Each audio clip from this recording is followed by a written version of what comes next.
Bonjour à tous. Dans le Jura, l'association APESA 39 a dressé un constat alarmant de la situation des chefs d'entreprise. Selon l'association d'aide psychologique aux entrepreneurs en souffrance aiguë, en 2025, 91 fiches alertes ont déjà été créées dans le département. Les hommes représentent 7 entrepreneurs en souffrance sur 10 et révèlent une vulnérabilité marquée, mais encore peu exprimée.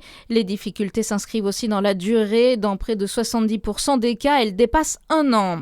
La taxe de séjour versée par Airbnb a rapporté des milliers d'euros aux villes de Dijon et Beaune. En 2025, Airbnb a collecté et reversé aux communes et aux collectivités de Côte d'Or 1,4 million d'euros. Dijon est la ville qui a perçu le montant le plus important avec plus de 600 000 euros perçus, suivi par Beaune avec plus de 150 000 euros. Sur l'ensemble de la région Bourgogne-Franche-Comté, 4 millions d'euros ont été collectés au titre de la taxe de séjour.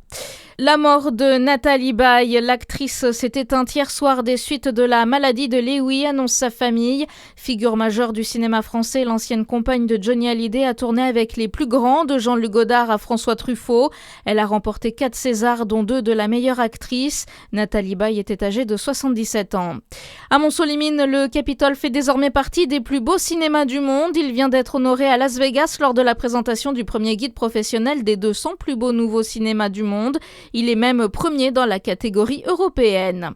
Les étudiants de STAPS se mobilisent à Besançon pour promouvoir les bienfaits de l'activité physique adaptée.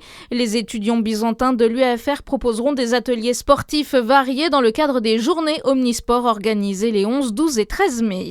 Et puis une nouvelle consécration pour Clair Obscur Expédition 33. Après la France et les États-Unis, le Royaume-Uni récompense à son tour le jeu vidéo français. Il a été sacré meilleur jeu vidéo de l'année hier au BAFTA Games Awards. Bonne journée sur Fréquence Plus.